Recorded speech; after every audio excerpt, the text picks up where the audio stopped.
Good morning and welcome to the KBIZ Dialogue Program. Broadcasting from the Ottumwa Radio studios, I'm Nick Davis. I'm caffeinated and I'm ready to go. Right, Blake? That's right. The scanner's going off again. Of course, the Dialogue Program brought to you in part by the Good Samaritan Society on Chester Avenue in Ottumwa. And Christ love everyone is someone. Visit good-sam.com, good-sam.com. And as always, phone lines are open, 684-1240, 684-1240. Give us a phone call if you've got any questions, comments, concerns. We're talking about politics today, and probably going to throw a few other topics in there as well, but plenty to talk about. We've got Blake Smith, the co-chair of the Wapello County Republican Party, here in the studios with us today. And I want to mention at the start of the show that Blake's here representing himself and not here representing anybody else. And you know, as always, our opinions are our own, and that's kind of the disclaimer that we get when we're talking about politics. So, Hey, good morning, Blake. Good morning, Nick. How are we?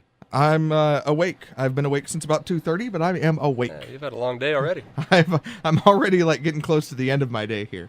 So that's how we're doing here. Blake, the first thing I wanted to talk to you about here, some of our listeners may know that you ran for office a few years ago. Yep. And now you're working here in Ottumwa in kind of like a financial institution. Yep.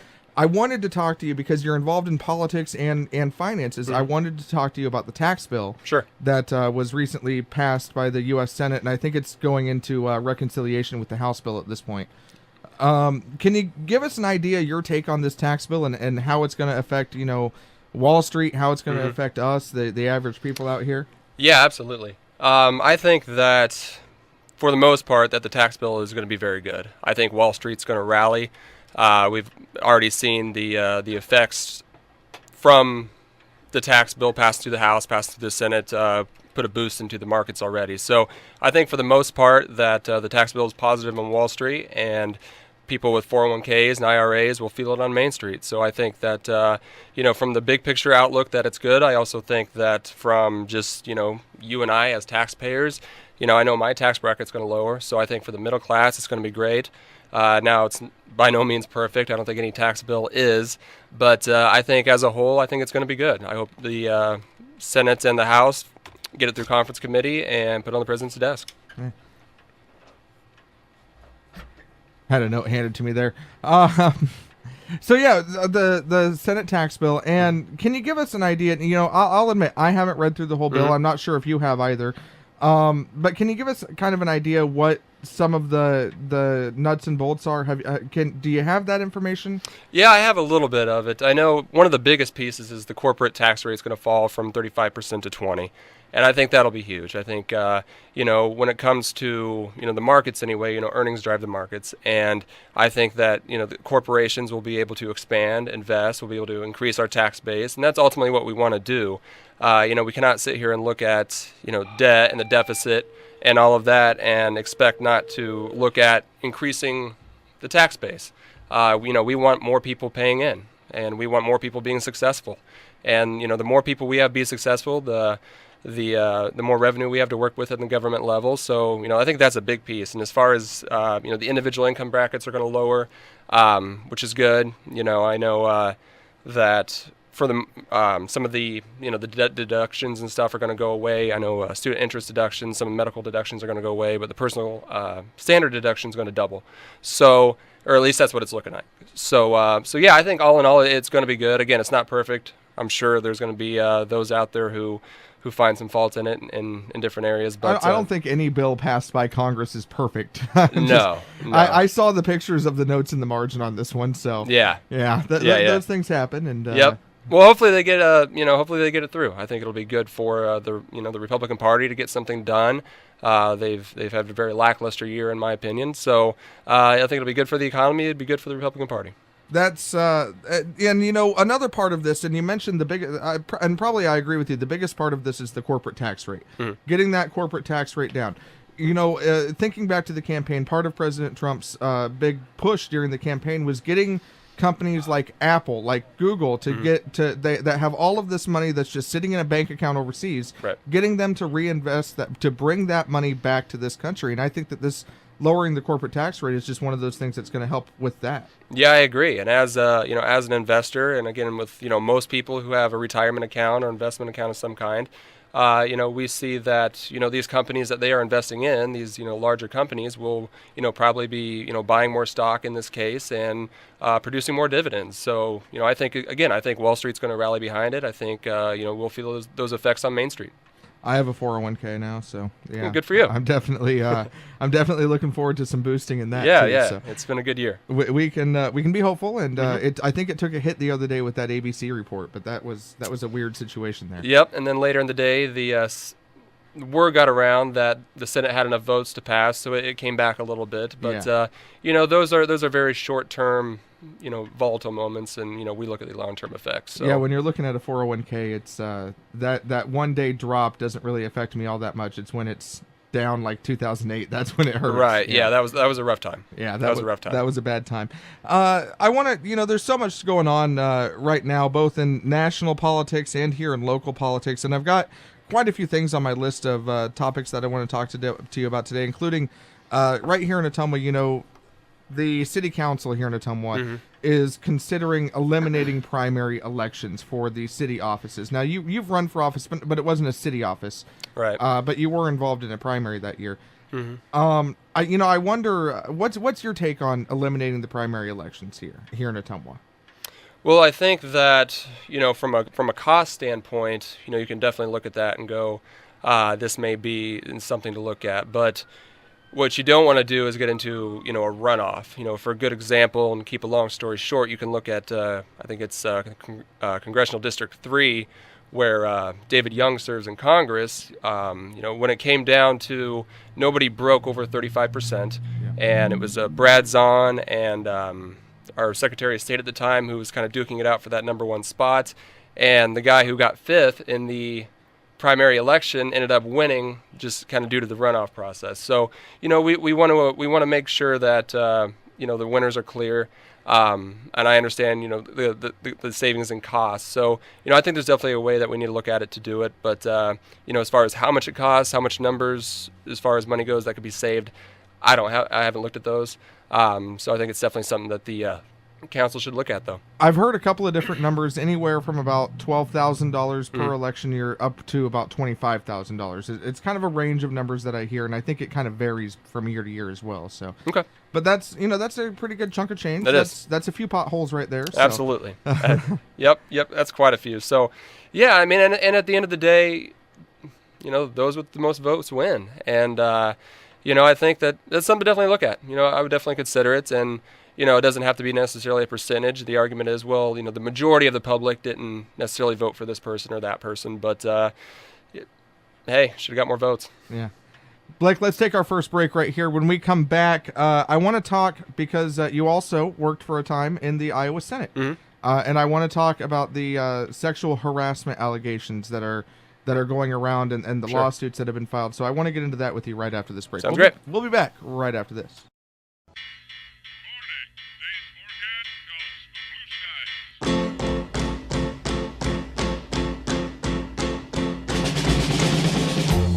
I know it's Christmas time, but I'm barely awake, and I needed something else to get me going this morning.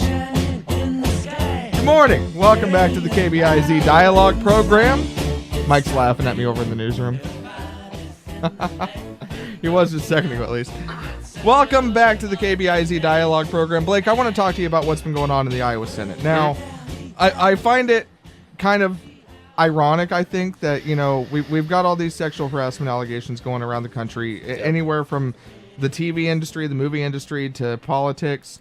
Not very many heads have rolled in politics, but a lot have rolled in the other industries, including the news industry as well. I find it interesting that that's the case, including here in Iowa. We had the report that was released.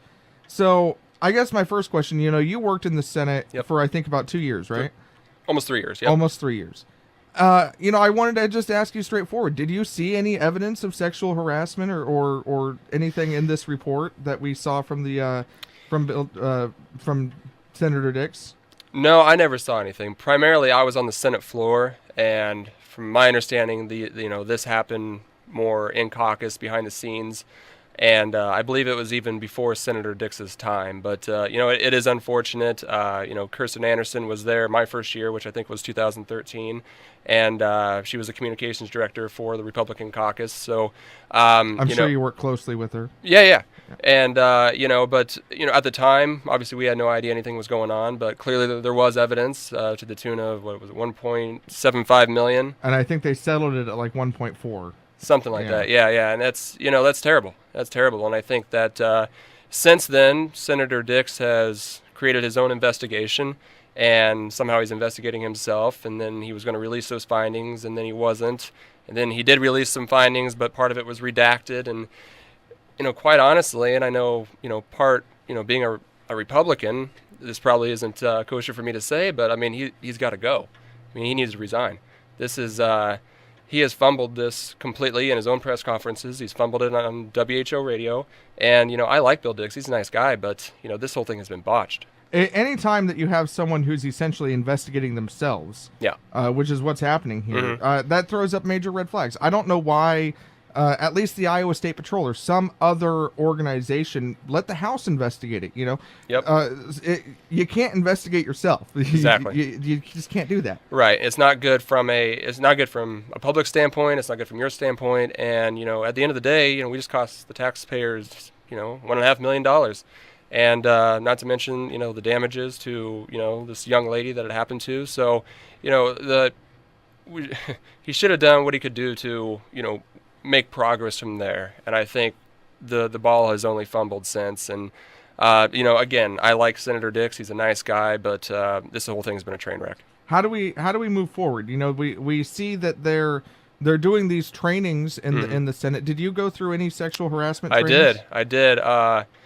It was shortly after, I believe it was, Kent Sorensen's investigation started. We started to do all kinds of different trainings, and they were, I want a 3 or 4 hour long, something like that. Don't quote me, but we had to start doing that. And then as these investigations started in with Kirsten Anderson, it got more intense on the sexual harassment side, and we had to sit through training, sign off on documents, stuff like that, and that was fine. Whatever procedures needed to put into place to make sure this doesn't happen again. But again, my understanding from what little bit I read about what Bill Dix has released, he said that there hasn't been any incidents since, and then the way it's been handled and the way it looks like there has. So I don't know. It's been botched and it's been confusing, and he has done a very bad job of clearing the air on that. Yeah, when you've got the official report saying one thing and then people who work there saying something else, that says something right there. We do have a phone call though. Good morning. You're on the air. Hi, I was just wondering where this $1.2 million or whatever this settlement was came from. That's your tax dollars. Yep. Does the Republican Party or the Democratic Party or something, do they have insurance against this, or do they have a fund for this? Or not to my knowledge. That's our tax money. Where are all these millions of dollars coming from that all these people are going after now, which I think, a certain amount of it is probably justified, but a certain amount of it is a money grab. Hey, thanks for the question there. No, I mean, he's got a good point, and it's the same situation that we see in the U.S. Congress, where they've got this apparent slush fund that no one really knew about for all these years. I don't know exactly what the situation is in the Iowa legislature, but essentially, it's your tax dollars that are going to pay for this $1.4 million towards Kirsten Anderson, which I have no problem with her getting that money because I agree. This is. What the things that came out at trial are completely unacceptable in any workplace. Yes. And I have no problem with that. But that being said, I think that the people that are responsible for that occurring need to pay. Exactly. No, I totally agree. And again, I think if I'm correct on this, these incidents happened before Senator Dix was leader. That being said, it still hasn't been handled well. No. So, whether he needs to resign as leader. I think, Jack Whitfer would make a great majority leader. Amy Sinclair, who's a neighbor senator, would be a great president of the Senate. Again, these are just my personal opinions. We hopefully, between the Senate majority, they can come up with a good solution and, get the party through this. How does that process work? I know the Senate convenes, the Iowa legislature convenes around January, around the start of the year. and then they stay in session for anywhere from 3 to like 9 months. You know, Yeah. I don't think they've ever made it that long. But, Yeah. they stay in session until they're done. How does that work with the election of leadership in the Senate? It's, from what I recall, it's kind of just a personal in-room vote. They'll get together for a meeting, for a caucus, and they'll put just a personal agenda on the table, and everybody has their own say and their own vote. So that's what I recall how it worked. Again, I was rarely in the room for stuff like that. I was normally on the Senate floor, but just from my experience, I believe that's how they did it. Yeah. So conceivably speaking, when the Senate reconvenes in January, they could elect a new leader. They could. And that's not, I agree with you. I think that that Mr. Dick should resign, Senator Dick should resign. Not saying that he should resign from his Senate seat, just from the leadership position. And unless there's more inside baseball going on, and that just hasn't been told to us yet. But gosh, again, this thing's been fumbled enough.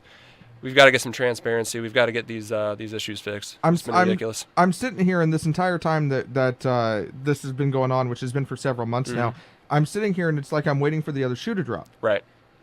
Because there's got to be something else here. Yeah, I agree. That's my only conclusion too. Again, this is just me talking, but from what I see, if we're waiting for the other shoe to drop, and if it's not dropping, there's probably a reason. And the best thing that can happen right now is get a third independent party involved somehow to help handle this. And if there's additional issues, they need to be addressed quickly and efficiently. What about? I want to circle back to that U.S. legislature, the Congress question, where they've apparently got this slush fund that we've all been paying out for years.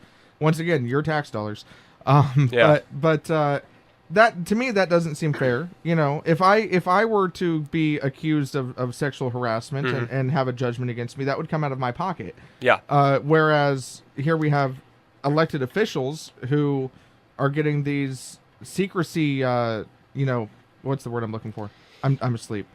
They're bailouts, yeah, if you will. Basically bailouts, and we're paying for it. So how does that even fair? I don't know. And if I read right, Senator Grassley just found out about this fund a matter of weeks ago as well. So I don't know the details on that. I don't know if anybody really knows besides those who are maybe tapping into it. Right. But again, that's a terrible situation too. We have a Senate candidate in Alabama, Roy Moore, with all these accusations. We have, Senator. What's your thoughts on that? Because Trump was it yesterday that President Trump officially endorsed him? Yeah, that's what I saw. So, I guess my thoughts are, looking at it, Mitch McConnell, the Republican leader in the Senate, has looked at Roy Moore and said, with these allegations, you should not be running. This is terrible. And then we have Senator Franken over here with photo evidence. Roy Moore accusations. No evidence so far that I'm aware of.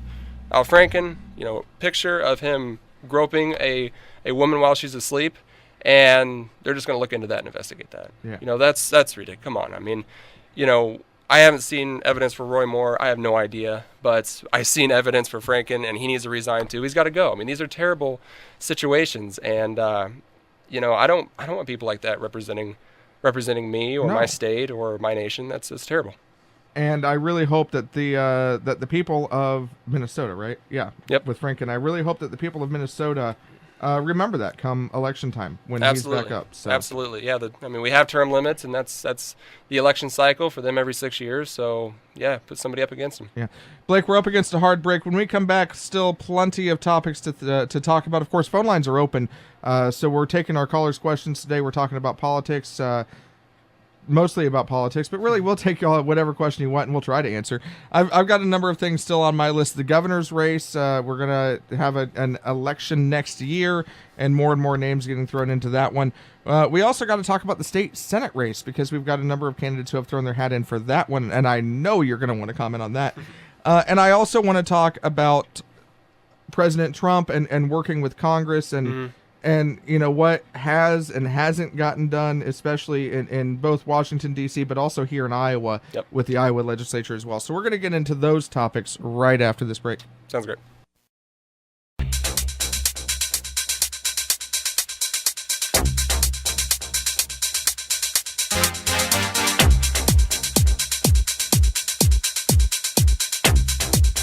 That's the kind of song to get your head moving. Pump up the jam, pump it up while your feet are stumping. Good morning and welcome back to the KBIZ Dialogue program, brought to you in part by the Good Samaritan Society. Visit good-sam.com, good-sam.com. Hey, before we go any further, I want to give a shout out. We had a big fire this morning. Entire building it was destroyed. It was fully engulfed before the first firefighters ever got there. They never had a chance to save that building. But I just want to give a shout out to all the firefighters that responded to that. Wapello County Fire went out in force. Agency came out. Pulaski Fire came out all the way from Davis County. Florist came out from Davis County. So just a shout out to them. And, I think it says something about our firefighters. There was a flag flying on the front of that building. And somehow the fire never got to the flag, and they were able to grab that flag and save it from the fire. And I think that says something about our firefighters, that they take the time to do that. So just a shout out to those guys out there working hard this morning. They're still over there this morning investigating that fire and trying to figure out how it started. So make sure if you see a firefighter this morning, they're probably tired, buy them a coffee or something. There you go. Absolutely. Blake, I want to talk to you. Like we said, you're co-chair of the Wapello County Republican Party, but obviously you're here sharing your own opinions, and mine are my own opinions too. I think most of our listeners know that I identify mostly as a Republican. I'm kind of on the fence some days, but I kind of identify as a Republican. Yeah, you've always been kind of your own guy. Yeah, it occurs to me, though, the Republican Party had great successes. Yes. Last November, or a year ago in November. And then it seems like they just squandered it away. I'm going to be honest here. Yeah. And this is both at the national level and at the local level, because at the national level, how can we get anything done when the Republicans can't get their own people in line? And at the local level, what have we done? What have they done? I mean... No, I totally agree with you. I started working in politics. Marinette Miller Mix's 2010 campaign was kind of my first rodeo in politics, and ever since then, at the time, the Democrats had the trifecta, had the House, Senate, and the presidency, and all we heard was from the Republicans was, if we can just get the House, we can help stop Obamacare, we can do this. We just need the House, right? So we got him the House, and then it was, we just need the Senate. We need to stop President Obama from what he's doing. Just give us the Senate. So we gave him the Senate, in 2014. And then it was, give us the presidency. If we can have that trifecta, we're going to do great things. We're going to do, all this for businesses, for jobs, for the people of the nation. And, yeah, so far, and from a state and federal standpoint, I think it's been a bit of a disappointment.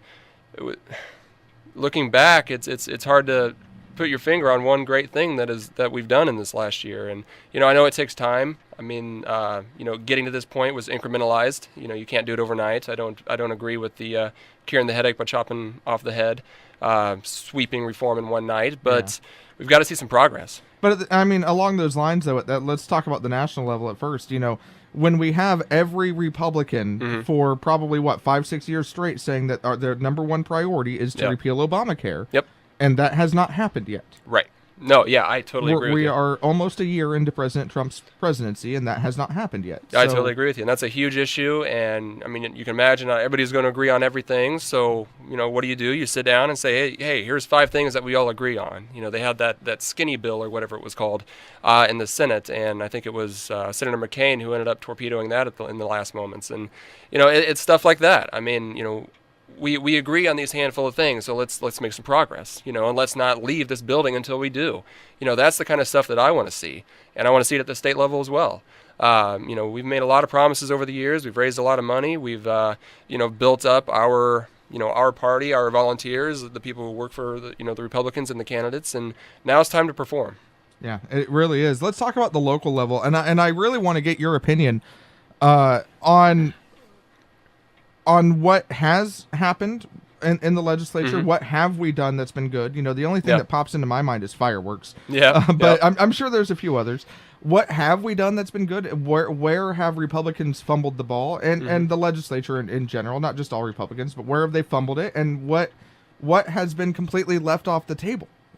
Yeah, I would say that the fumbling part has just been the selling, the marketing from the Republican Party. after the election, we had a lot of crossover. A lot of Democrats, a lot of blue collar, crossed over for Donald Trump. A lot of union votes crossed over Exactly, for Donald Trump. and it was exciting for the Republican Party. And then so the first thing that the legislature does is dive into Chapter 20 and start down that road, and really forced those changes to Chapter 20.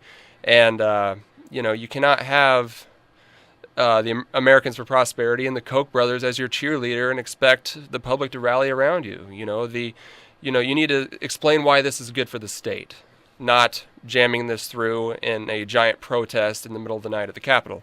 Other than that, they had some mild gun reform. They had some weak abortion bills go through, and to me, that's been about the highlight of the state level. And then, as far as the federal level, again, we've just had a lot of gridlock. Yeah. And why are we having gridlock when all houses are controlled by the same party? So, no, it's time for these guys to fulfill their promises. I mean, here's our chance, and we're not taking it. Yeah, you're right. That this is the chance, and some days, it feels like not only President Trump but also Governor Reynolds is simply battling some days either Congress or the legislature, whichever one, and that's all that they get done. They're battling their own parties to get things done sometimes, and that usually equals nothing getting done. Yeah, I agree. The one thing that the Democrats can do, for the most part, is unite. Right. They can unite behind a cause. We saw it with Obamacare. I think they've gotten a little more volatile since then. You can see kind of the disconnect between the Bernie Democrats and the Hillary Democrats. So I think they've started to get some fractures in that. But for the most part, they can unite behind their cause, and Republicans just can't. Yeah, you said it there perfectly. Is that and don't get me wrong, because I like representatives and senators who have their own mind and aren't going up there just to be a party line vote.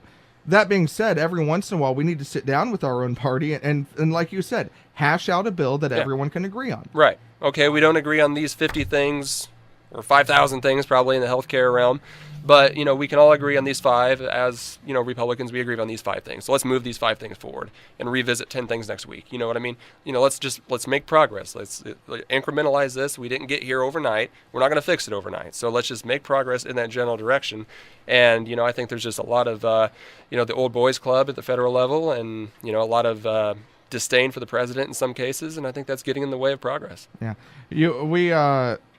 we talk about bipartisan legislatures all the time, and things getting done with bipartisan groups. And I wonder, like we mentioned earlier, you worked in the Senate. How much of that did you see? How much crossing over the aisle? There's always going to be these joint resolutions where we're honoring the city of Pella for their tulips. But sure, exactly. How on the important stuff? How much actual crossover and negotiation from party to party is there? I saw very little. And at the time, it was when I was there, the Democrats controlled the Senate. So, Republicans would, stand on their platform and try to yell. And of course, Gronstal at the time, who was in charge of the Senate, knew he had the votes. So, it was very party line, and that's the way it went. I don't know if I ever saw a big bill, break ranks and get a big bill through from the other side. So, I don't know how much it happens in the House. I wasn't over there, and this is at the state level.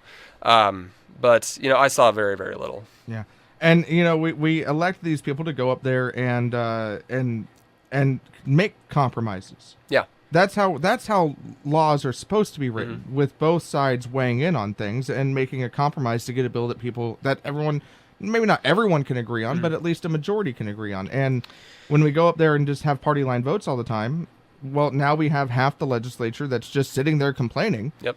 And that's all that they're really doing. Yeah, and that's exactly what we see. Everybody would get up, the Democrats would have their posturing speeches, and then the Republicans would have theirs, and then at the end of the day, they're going to end up in a conference committee behind closed doors, and they got their talking pieces out for people like you to use on the radio and the TV, and go home at the end of the day. And that's, that was that. And that's unfortunate that's like that all the time. Blake, let's take our last break right here. And when we come back, I want to talk about the state Senate race. Of course, Mark Chilgren is up for re-election next year, I believe. Yep.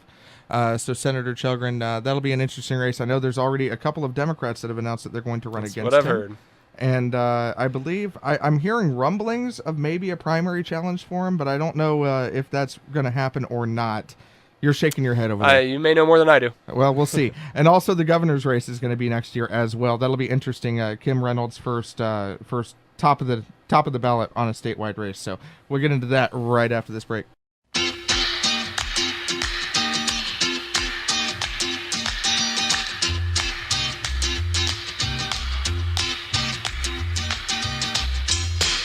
We'll be back to the Christmas music tomorrow, I promise.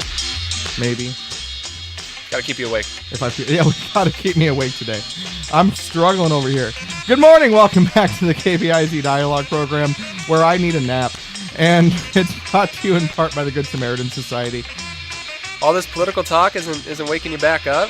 Come on, man. This is exciting. I had Starbucks coffee earlier with 2 extra shots of espresso, and that didn't even wake me up. Boy. So that's where I'm at today. Let's talk about state Senate race next year, and we'll probably talk about the state House race as well. So we have Senator Shelgren is up for re-election next year. Our senators in Iowa are every 4 years, I believe. Is that correct? Or is it 6 in Iowa? They're staggered. They're staggered. Yep, So, 25-25, midterm presidential year. So, yep. So they're every 4 years for the Senate, 2 years for the Iowa House. Mm-hmm. And so this year, it's Senator Shelgren's turn to run again. Yep. And he's got several Democrats running against him that have already announced. I know about Steve Siegel, Mary Stewart, and Jamie Allen. There may be more out there that I'm not aware of. Those are the 3 that I've heard as well. Yeah. So I'm kind of interested to get your take on this. Obviously, there's going to be, if there's still 3 names running on the Democrat side next year, then there's going to be a primary. Yep. I wonder, I'm really interested to see a rematch there. I really am. Yeah, I know. Everybody wants to see the Shelgren-Siegel rematch again. And, you and I were working in the political realm, obviously, around this area when the last one happened. Yep. So it was entertaining for sure. And we'll be able to kind of watch, not so much you, but we'll be able to kind of watch from the outside looking in this time instead of being in the Beltway. So it'll be fun as a spectator. It is fun as a spectator. It's almost more fun as a spectator than it is being involved in it, to be honest. I do miss that a little bit some days, but I'm liking myself here. I bet. Not being involved in that day to day. There were a lot of things that happened the last time that Steve Siegel ran against Mark Shelgren, and that got to be an interesting race. It was a close race too. It was.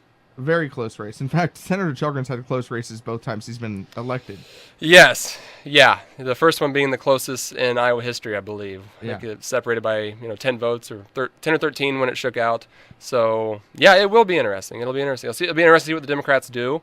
Last time we had Tom Rubel against Steve Siegel. And, Tom Rubel, a very well-known name here in town. Exactly. And from obviously a Republican looking across the fence, Tom Rubel would have been a great candidate, very well respected, holds himself well respected in the academic community. I think he would have, went up against Shelgren, very good. And, Siegel had some issues and couldn't get over the line. So, we'll see what happens. Looks like Siegel's back for more. Back for more. I just throwing this one out there, but I think Tom Rubel probably would have beat Shelgren. That's just my opinion. I definitely think it could have been closer. Yeah, I mean, closer. How could it be closer? Well, compared to the first one.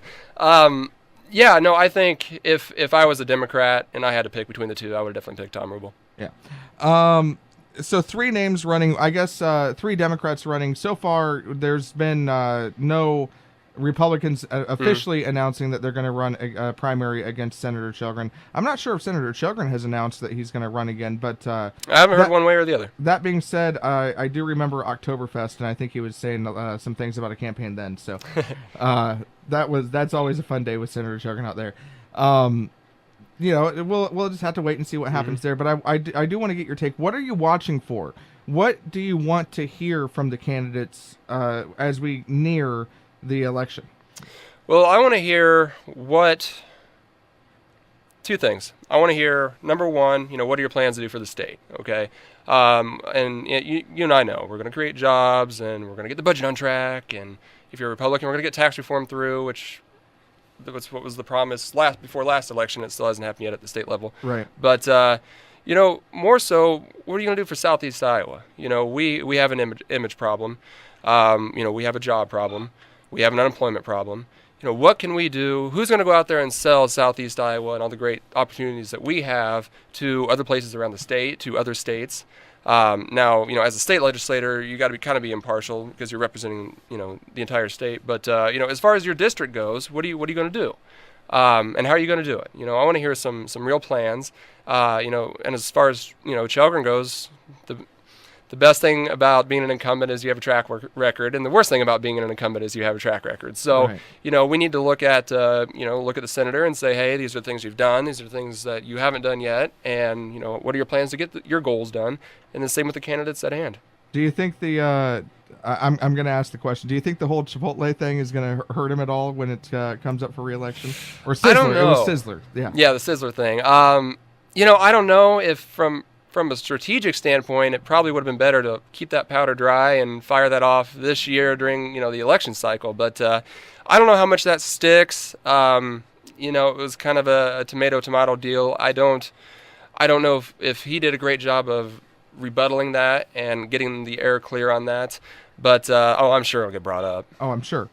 I'm positive it will, because I'll probably bring it up at some point. But sure. But that being said, I was kind of surprised that it came out in a time frame when he wasn't running for anything, which is not normal with politics. But that being said, Senator Chelgren has never shied away from a controversy. No. He like him or not, he hits things head on, and I'm sure we won't hear the end of that one for a while, as well as some other things that he's said and done. Governor's race. We have a couple of Republicans running. We have Governor Reynolds, who is going to seek re-election. It sounds like she obviously she was on the ballot, but not at the top of the ballot. So this will be her first statewide election. And then we also have Ron Corbett, the mayor of Cedar Rapids, who has announced that he's going to run, and seems to be gaining a lot of momentum and a lot of support around the state as well. And then I think there's like a dozen Democrats that are running. Yeah, something like that. I've heard 8+. Looking at the Democrats, Hubble is, a big name, especially in the Des Moines area, especially among business people and entrepreneurs, and you can self-fund. So that'll be a really big deal. That's not the end all. Money doesn't necessarily win Iowa political races. You got to be impressed with, on the Democrat side, Nate Bolton, though. I mean, he's a young rookie senator who really took fire this year. Again, I wasn't there this year. I'm kind of outside the Beltway, but I heard his name over and over and over again. And anytime you're piercing through the media and getting your name out there like he has, and he's young, he's charismatic, and I think he's one to watch. Yeah, and I will say that it's hard for any representative or senator to get media coverage outside of their home district. Yeah, and he's done so. I mean, he's done a lot of great speeches on the Senate floor for the Democrats, especially I believe he was an attorney for the labor unions. I might be wrong on that, but so obviously when Chapter 20 and that whole issue was up, he was definitely on the front end of that, and he did a lot of great grandstanding. Got to give him that. Yeah, and I do remember when he came here to visit, he was well spoken and fired the crowd up a little bit. So I do think it'll be an interesting race. There's a couple of names on the Democrat side that are standing out. The Republican side, though, that's going to be an interesting race, because I think that Ron Corbett is going to have a lot of support, and I think that Governor Reynolds is going to have a lot of support. Yeah, I agree. Governor Reynolds obviously has some experience being behind Branstad for as long as she has, but that's not necessarily a shoo-in. She has got to define herself as Kim Reynolds, not as Terry Branstad's replacement. And, I think she's working towards that. She's got, I want to say, like 150 county chairs. I think I'm one of them. So she's definitely got the undercurrent support. Blake, thank you for coming in today. We've run out of time.